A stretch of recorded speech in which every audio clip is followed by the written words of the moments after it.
Welfare sections, welfare, తర్వాత handlooms and textiles ఈ శాఖని కేటాయించారు.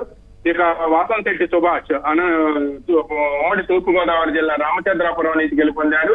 Labour, factories, boilers, insurance and medical services. ఈసారి insurance medical services శాఖను కొత్తగా కేటాయించారు. ఈ శాఖలో దీంట్లో కూడా ఈసారి ఆయనకి కొత్తగా సుభాష్ కి ఈ శాఖను ఇచ్చారు. కొండపల్లి శ్రీనివాస్ ఎంఎస్ఎంఈ తో పాటు సెర్పు, ఎన్ఆర్ఐ ఎంపవర్మెంట్ తో పాటు రిలేషన్స్ ఈ రెండు ఈ శాఖల మొత్తాన్ని కూడా కేటాయించారు.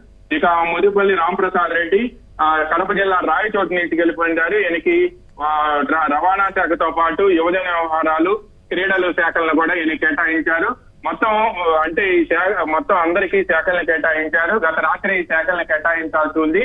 అయితే నిన్న చంద్రబాబు నాయుడు ఆయన ఇంటి దగ్గర నుంచి కూడా సచివాలయం వరకు వెళ్లే మార్గంలో రాజధాని రైతులు పూలు పరిచి ఆయన్ని స్వాగతించారు. ఈ సమయంలో ఆయనకి పూలు వేయటం వల్ల కొంత ఎలర్జెటిక్ గా ఉండటంతో ఈ రోజు ఉదయం కొద్దిసేపటి క్రితం కూర్చొని శాఖల మొత్తాన్ని కూడా ఫైనలైజ్ చేశారు.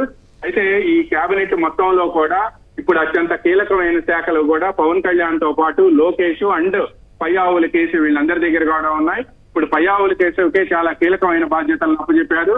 ఆయనకి ఆర్థిక శాఖతో పాటు వాణిజ్య పన్నులు, అదే విధంగా లెజిస్లేటివ్ అఫైర్స్ శాసనసభ వ్యవహారాల శాఖ మంత్రిగా కూడా అప్పగించారు.